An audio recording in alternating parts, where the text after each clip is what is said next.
Тем временем в Сыктывкаре на базе общественной приемной единороссов собирают вторую партию гуманитарной помощи для города Ровеньки Луганской Народной Республики. Груз будет состоять из учебников, что особенно важно. В преддверии 1 сентября мы готовим наших школьников из города Ровеньки к Дню знаний. В том числе будем отправлять ранцы, которые собирало женское движение Республики Коми. Ну и сейчас наши партнеры также подключаются. Особенно активно сейчас идет акция «Книги Донбассу». Свой вклад в общее дело внес и Сыктывкарский госуниверситет.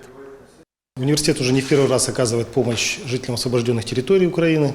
И в этот раз мы привезли в основном средства личной гигиены, памперсы для детей. В ближайшие дни мы собрали уже и передадим книги, которые очень пригодятся для детей Донбасса. Мы принимали в этом году 50 детей из ЛНР и уже знаем, что им нужно. Поэтому совершенно четко собрали груз. Машину с гуманитарной помощью жителям Донбасса планируют отправить 24 августа. В Ровеньки груз прибудет к 1 сентября.